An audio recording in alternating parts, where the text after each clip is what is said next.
Great. Now that you've understood how to create a new document, let's also understand how to export a file so that you can use it in different use cases. This is what we're going to learn in this video, which is Photoshop file formats. So Photoshop has multiple formats to export and import files as well. Let's see very quickly the kind of list or the kind of files that are available for Photoshop to import. Now this varies from audio and video formats in case you're going to use that in the later situations. But let's just go through all these lists right now, and then we'll understand some of the most commonly used file formats that you'll probably come across very often when you're using over the internet as well. So the first set of things is for audio import formats. This is AAC, M2A, M4A, MP2 and MP3. And similarly, there are video import formats also. So there are these multiple formats that you can import a video into Photoshop and use it for the use case. Similarly, now I can export these videos also. This is something that we learned towards the end of the course, but let's understand what are the export formats. You can do this in DPX, MOV, MP4 and JPEG 2000. That's QuickTime format. And when you're using 3D elements in Photoshop, in case the Photoshop still supports 3D for you when you're using it, these are the formats that Photoshop last supported before it was depreciated. 3D Studio, DEA, Flash 3D, JPS, KMZ, MPO, U3D and Wavefront OBJ. Wavefront OBJ is one of the most used formats across the different 3D platforms. Now this is for the video and the 3D and audio. And let's understand the crux of it, which is the graphic file formats. Now Photoshop provides a lot of different ways in which you can export a particular canvas or an image that you're working on. The multiple ways that are over here are WebP, BMP, Cineon, CompuServe, GIF, and couple of others. The most commonly used are JPEG. You'll probably see something on the PNG. You'll also see Photoshop PDF or basically just a simple PDF. These are the most used formats, and we learn about these formats in greater detail over now. And we learn about the most used Photoshop formats. But before that, let me quickly show you how to export a file. So over here, I have a Photoshop file open. I do not have anything in it, but you can of course have something and then you can try to save it. So in case you have something like this, you can always go to File, click on Save As, or you can click on Save if you have already saved one file somewhere, and you can click on Save As. Now over here, you can create or navigate to the location where you want to go. And once you've gone to that location, let's say I want to do this over here under Photoshop Training and Shortcuts, you can save this with the file, and Save As Type comes over here. Now this is where you can choose what format you would want to save the file in, whether it's Photoshop large format document, BMP, GIF, JPEG, there's PDF, PNG. These are the ones, as I said, we are going to be using quite often. So these are all the formats which are available over here. You can select the one that you'd want and then save it as necessary. So this is how you export or save a file in a particular format. And let's go back and understand the various kinds of formats that we see regularly. Great. So the first and most commonly used Photoshop file format is basically PSD. Every time that you see a file with a .psd extension, you know that this is something that can be opened in Photoshop, hoping that there are layers available inside the document. Now, generally, this is the default file format, apart from PSB, which is apart from PSB, which is used largely for supporting very large files. And Photoshop, when you're saving the file as PSD, this is directly integratable and across the different Adobe products such as Adobe InDesign, Premiere, After Effects, Go Live, and in these softwares as well, you can import a PSD and use and preserve as many Photoshop features which are there in the original document. So that's going to be your save as format when you're creating or saving a file that can be edited again in Photoshop. Moving on, the next one that you probably see is Photoshop RAW format. Now this is something that you use when you're working a lot with photographs. If you use a camera before, you might have seen an option that says Save Raw Images. Now raw images are very high quality photos that can be imported into Photoshop and then they can be exported from there as well. And that maintains a lot of information about the photograph. Now when I say information, this could mean the kind of levels, the curves that can be placed around, or the hues and the saturation of different aspects of the photo. Now, these photos can be saved or can be formatted as a CMYK or an RGB or a grayscale format with alpha channels. When I say alpha, that basically means you will be able to see the transparent layers in case you have those layers visible inside your image. If you have transparent layers and you do not have anything in the background, it might just look white. And of course, this format also saves, as it says on the slide, multi-channel and lab images without alpha channels. That's another variation of how you're going to be using this for photography. Now, the thing is, when you're saving the raw file or when you're saving a Photoshop raw format, you'll not be able to save or retain the layers. You'll be able to use that only for information capturing. Great. Okay. The next thing that you'll probably see and you've used a lot in the past also is a JPEG format. It might be coded in your system that you might have come across as .jpeg or JPG. These are very similar, very minor differences, but for the sake of understanding, let's consider them as same. Now, this is the most used format to display photographs or any other sort of images. These support multiple formats, CMYK, RGB, and grayscale, but these do not support transparency. So in case if you're saving one file with certain transparent layers, but you've saved it as a JPEG, you'll not be able to see the transparency. You'll see probably a white layer over there. Now, JPEG also retains all the color information of an RGB image, but this is slightly compressed.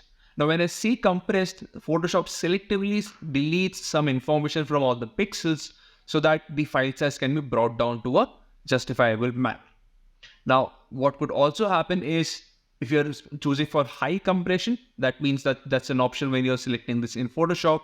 You might lose out a lot of detail. That basically means lower quality. And you can also choose lower compression. That means higher quality and of course higher file size as well. So that depends on the kind of use case where you're using it. And lastly, if you choose, and it's not necessary, if you choose the maximum quality output, it might be the 100% quality, but it could also be that it's not everything that your original file has. So there is quite a chance of file losses or information loss when you're saving this in a JPEG format. To get over this format, there's something called the PNG format. Now this is portable network graphics, and this is the lossless compression format and used for almost everywhere else on the internet. Now these PNG images also have the transparency. So in case you're using something, let's say like a logo, where you'd want to see across the border or you'd want to see across the blank spaces, you should be looking for a PNG format on the internet. These are generally without jagged edges, and because these are very high quality and these are almost without compression. PNG images also support RGB, index color, grayscale, and bitmap mode without alpha channels. That again means in these cases, you'll not see the alpha channels or you'll not be able to see the transparency. The transparency is retained only in the grayscale and RGB images. Now, the next thing that you'll probably see being used a lot from Photoshop or being exported from Photoshop is the PDF format. You might have used PDF across the internet, but PDF is basically a format that retains all of the information from an original document, including their page layouts, fonts, image, different kinds of images, vector and bitmap graphics, both. And all of this can get saved, and it's not possible to edit it from a user standpoint when they're reading it. That basically means your PDF files can contain all of this information without causing loss or causing a change of information when the transfers are happening. This is quite common on the internet where you're saving or when you're sharing across a file, there's a possibility of files being damaged, and PDF avoids that damage by working with a cross-platform and a cross-application file format. I'll not get into the details of that, but we can of course keep that as a discussion for later. There are two different file outputs that we can choose when you're exporting from Photoshop. The first one is Photoshop PDF files. Now, when you're saving a Photoshop compatible PDF file, that basically means a PDF file that can be saved with all those settings as I just discussed, but it also allows you to modify the same PDF through Photoshop. That means it can contain and you can edit those layers as necessary. But these files can contain only a single image, that means a single canvas. The other format is a standard PDF file. Now everything that we have discussed is also done over here very similarly, and they can contain multiple pages and images. But then again, you lose out on the option of it being Photoshop compatible. That basically means you'll not be able to edit it or change it after you have exported it into a standard format. And that's basically everything about the files that you need to see. Depending on what format you're choosing, you might have certain different kind of options and boxes, and going through all of that is quite easy. It's not anything complicated. Let's go through that over here right now. So I have an image over here. If I start to save this as the Photoshop document, it absolutely will have no problem statements. It will not have any questions at all when I'm trying to save this, and it will get saved directly in that location. If I try to save this as a JPEG, this was the first one that we did see. You'll see this dialog box option that comes up over here. The options over here are image options and the highest quality. The quality can of course be at maximum of 12. You can also choose low quality, or you can choose medium, high, and maximum. This scale also depicts the kind of file versus the quality that you probably see, and the number that you do see over here is the size of the image. So if I move on to the large file, you'd see a higher resolution or a higher number of the image size, or when it's smaller, it's a fairly smaller number. There are a few things on the format options: baseline, baseline optimize, and progressive. These are different ways in which the JPEG file are saved. I generally use progressive, and then you can continue with that as well. So that's for JPEG. Moving on to the next format that we did see, that is PNG. So when I do save it as a PNG, the only option that it chooses or basically asks me is for large file size, which will take least amount of time to save the file, and it will have a large size. And there are two different variations over here with medium file size and smallest file size. And of course, the compression being higher or lower, the Photoshop software might take time to save the file, but you'll have at the end of the day a lossless or a low quality loss format or file that comes at the end of it. So that's how to save for a PNG format. And then lastly, as we discussed, was the PDF format. And if I select PDF over here, that's it, Photoshop PDF. And when I do select that, it has a new dialog box that comes up that shows something like this. There are various options over here. There is general, compression, output, security, and summary. I generally go to general and choose one of the set presets which are available over here with Photoshop. So it could be high quality print, or it could be smallest file size that I generally use. You can also see the options over here. The options have reserved Photoshop editing capabilities, embed page thumbnails, and optimize for fast web preview. If you need the file to be able to be edited after you've worked on it, you should select this option. Else you can uncheck this, and then you can continue with the saving format. You can also save a preset in case you have a very specific format, or if you want the files to be saved according to the same conditions or the same directions every time. So you can do that by clicking on Save Preset over here.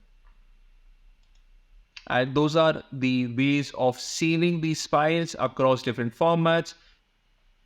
You can also choose to explore the other options over there, but be wary of where you're going to use the file. You might not be able to choose or select another option unless it is permitted by the platform that you're using. So in my case, I've primarily used everywhere JPEG and PNG, depending on the kind of situation, whether transparency or not, or whether high quality or lossless, and low quality or just for internet viewing. I've probably used JPEG. So you might want to just verify the kind of the format that the file needs to be in, and then you can choose to export accordingly. And that's it for file types.